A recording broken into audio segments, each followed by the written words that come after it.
Salut à tous, au plaisir de vous retrouver sur cette vidéo pour la semaine où on va découvrir ensemble cette nouvelle tablette proposée par Pipo. Ça s'appelle la Pipo Talk D8. Voilà. En termes du design, c'est un hybride entre une tablette et un smartphone. C'est pour ça qu'on appelle une tablette. Donc pour info, l'écran ça fait 6,44 pouces. Donc c'est ma première fois de rencontrer un tel monstre. Voilà. Et au passage, le rapport de l'écran, ça fait 16,9. Donc apparemment, celui-ci est fait pour le surfing. Et c'est plutôt bon pour le surfing et peut-être pour l'e-book, voilà. Et pour les vidéos aussi. Donc en gros, celui-ci est plutôt conçu pour un usage multimédia, quoi. Donc, sur cette vidéo, on va découvrir ensemble quelques points essentiels sur cette tablette, donc sans le moindre délai. On va me jeter écouter sur le contenu dans la boîte. Alors franchement, je crois qu'il doit y avoir rien de très compliqué dans la boîte. Tout d'abord, on a la garantie qui est tout en chinois. Et ensuite, un petit chargeur, voilà, un grand chargeur plutôt à la prise USA. Par contre, ce que j'aime, c'est que les accessoires sont bien organisés dans la boîte. Aussi, il y a l'écouteur, voilà, tout noir, avec une commande filaire, voilà. Et aussi le câble micro USB. Ça sent plutôt solide, franchement. Donc, techniquement, on a aussi le certificat pour le contrôle de qualité.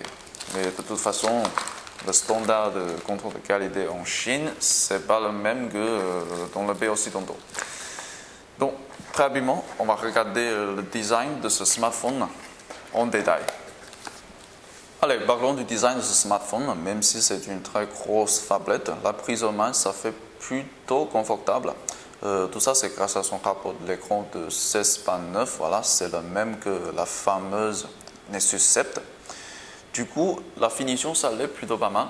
Perso, j'aime bien ce contour en moitié métal et en moitié plastique. Voilà, ça a l'air plutôt joli, accompagné par cette coque tout en noir. Au niveau de l'originalité du design, il n'y a rien de remarquable, sauf pour la flash qui est en forme rectangulaire arrondie. Donc, on va parler de cette flash un peu plus tard sur cette vidéo. Alors, parler de trucs négatifs en termes de design, la première chose, c'est que j'aime pas trop l'emplacement de ces deux boutons ici. Voilà, le bouton volume plus main et le bouton marche arrête. Si vous êtes un gauchiste, voilà, ça c'est plutôt sympa, voilà. Mais pour les gens qui aiment tenir le smartphone avec la main droite, voilà, ça c'est pas très confortable. On risque de toucher le volume plus ou moins et le bouton marche arrête en même temps avec la pouce. Donc ça c'est un. Et deuxièmement, c'est la coque. Voilà, la coque c'est pas amovible, donc on va pas changer la batterie, ça c'est sûr. Et pour info, la batterie ça fait 3000 mAh pour être précise. Donc ici, ce que j'aimerais vous montrer, c'est que la partie où se trouve l'emplacement de 4 SIM et la 4 micro SD. Voilà. Donc pour démontrer cette petite couverture là, ça c'est plutôt pénible. Il faut vraiment appuyer fort là-dessus. Donc ça c'est pas une bonne démonstration de qualité, quoi. Mais de toute façon, ici on a double emplacement de 4 SIM. Voilà, je crois que c'est un 3G et un 2G, mais sur certains sites chinois, on m'a dit que voilà, c'est double SIM 3G, quoi. Donc celui-ci, c'est plutôt fait pour le micro SIM, voilà, tous les deux. Et aussi ici, on a l'emplacement de 4 SD qui supporte une capacité jusqu'à 32 Go. Donc en termes d'extension de mémoire, c'est assez volumeuse. Ensuite, on va parler de la face avant. Donc ici, même si c'est une énorme tablette, on trouve toujours les 3 boutons physiques, voilà, qui est tout au-dessous de l'écran. Ça, c'est plutôt sympa. En plus, qu'est-ce que je veux dire? Alors, les bords, c'est plutôt fine, mais c'est assez confortable pour la prise en main.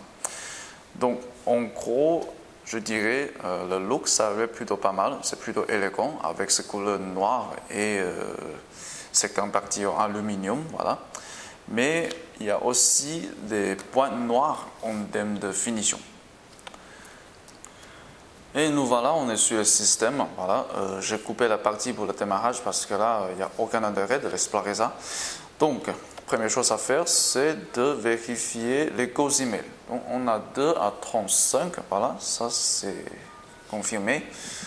Ensuite, de fréquence, on passe directement sur le Engineering Mode. Donc ici, pour 3G, on a WCDMA 2000, 1900, 850, 800 et 900. C'est une collection complète de la fréquence WCDMA, mais j'ai aucun moyen de vérifier le fonctionnement de ce WCDMA 900 et la 2000.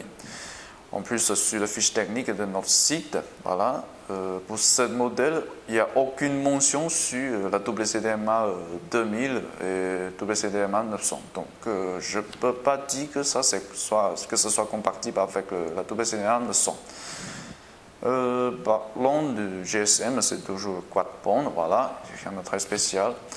Et deuxième emplacement SIN, c'est toujours quad-band GSM. Mais sur certains sites chinois, il y a un texte qui m'a dit, voilà, c'est un smartphone qui est compatible avec le double emplacement de 4 SIM 3G. Donc ça veut dire que vous pouvez insérer 2 4 SIM 3G et le faire fonctionner tous les deux en même temps. Mais j'ai aucun moyen de vérifier ça non plus.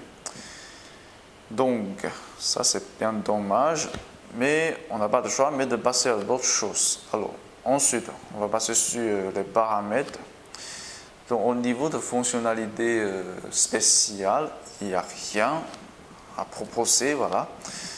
Donc, pour la version Android, on est sur le KitKat 4.2, voilà.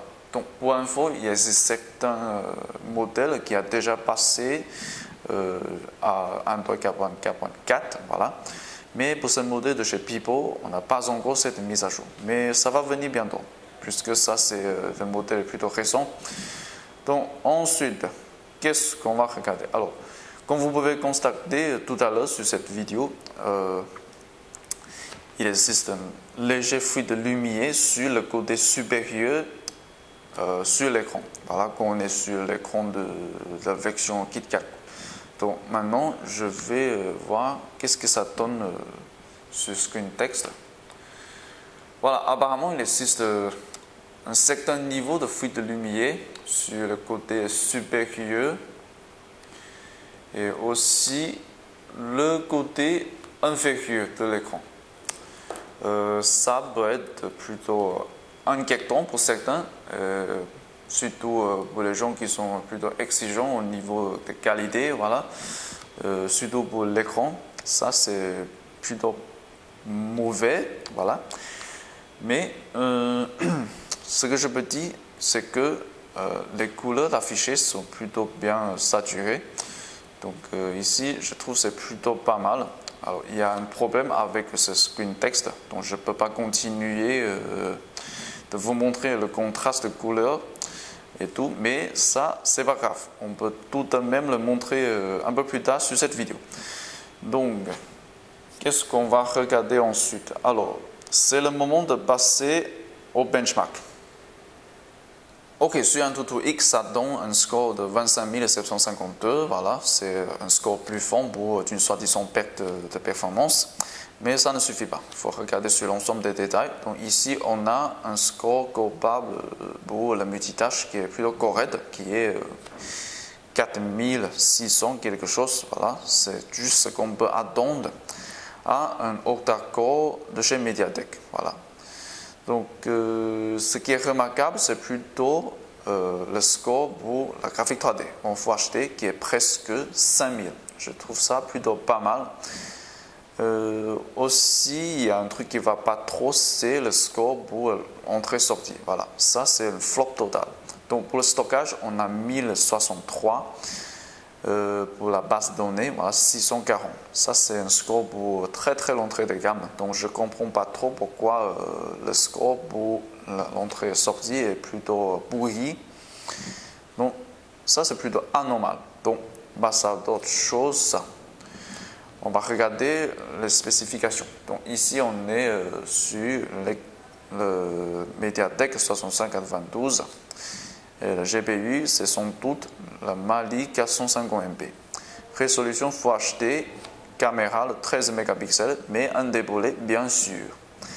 Aussi, la RAM, on a 2 Go.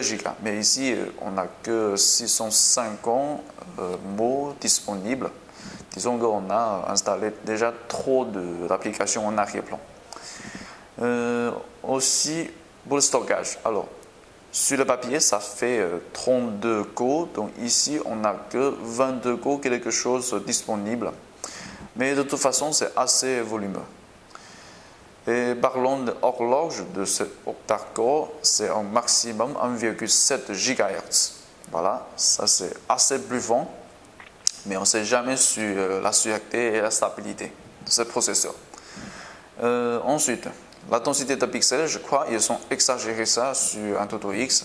Le chiffre GORED, c'est plutôt 345. Voilà. Ici, ils sont exagérés un peu parce que là, logiquement, sur un écran de 6,44 pouces, avec une résolution Full HD, on doit avoir une densité de pixels à moins de 400.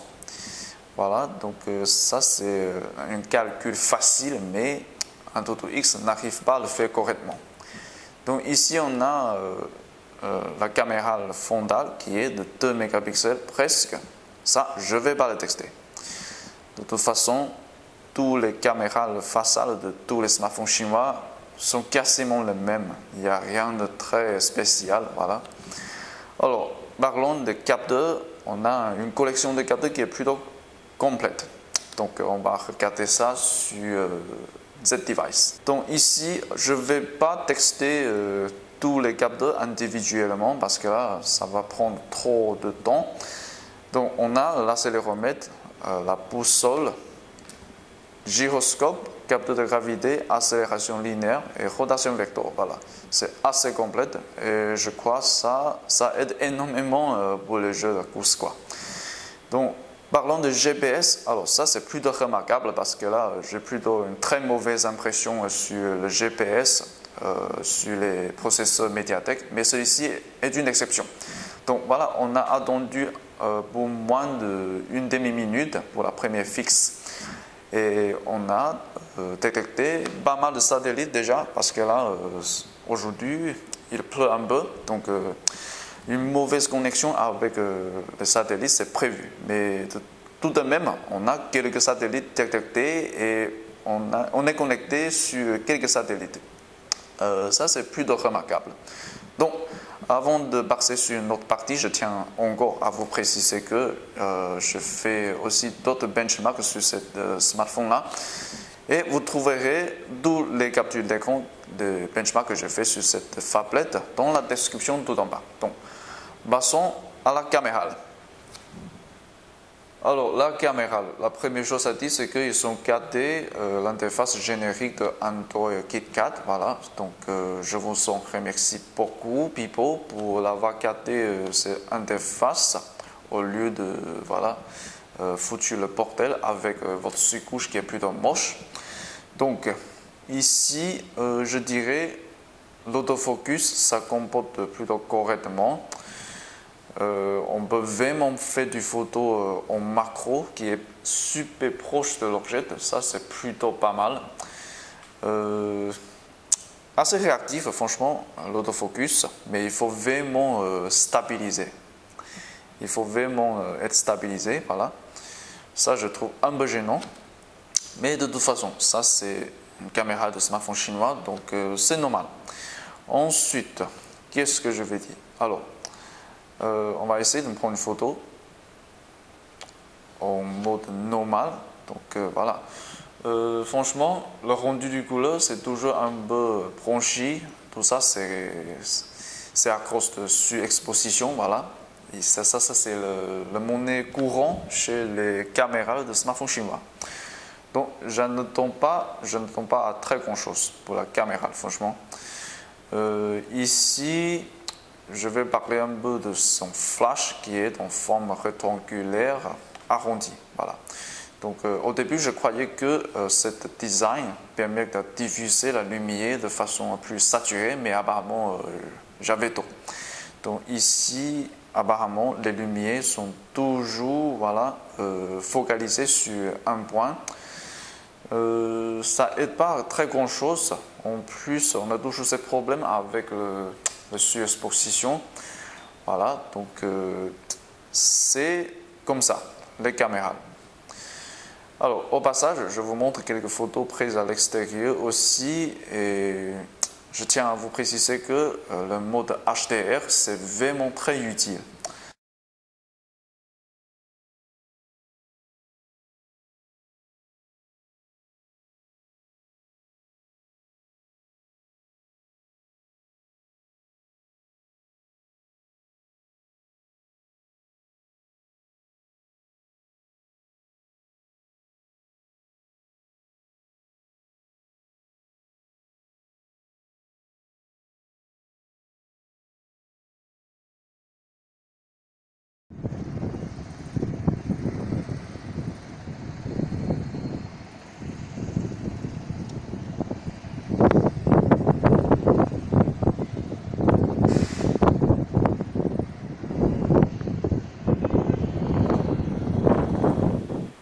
Bon, on est arrivé sur la dernière partie de cette vidéo qui est la partie de gaming. Je ne vais pas faire une vidéo de texte complète parce que là, je trouve qu'il n'y a aucun intérêt de texter le Wi-Fi et les vidéos Full HD. Voilà, je trouve qu'il n'y a pas grand-chose à dire là-dessus. Franchement, j'ai texté beaucoup de smartphones chinois et je trouve qu'ils sont plutôt fiables pour le Wi-Fi et les vidéos HD ou Full HD, quoi. Donc ici, je vais juste vous pointer les trucs essentiels. Donc par exemple, maintenant, j'essaie de vous montrer la puissance de cette phablette.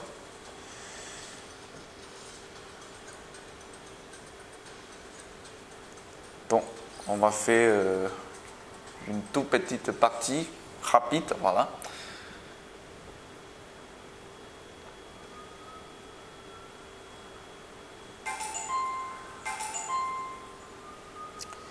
Alors franchement, je trouve la vitesse de chargement, c'est un peu long. Ça correspond à ce qu'on montrait sur Antutu X. Donc c'est parti.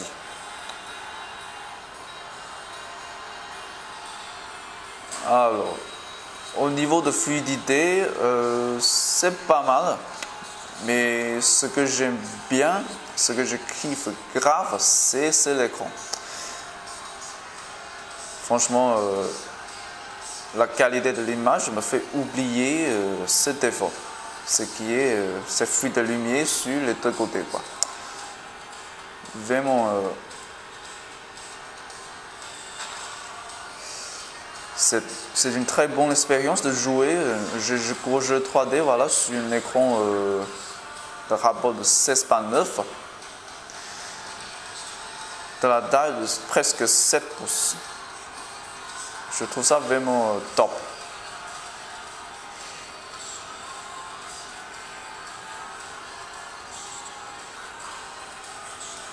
Mais à propos, c'est vraiment difficile de jouer et parler en même temps.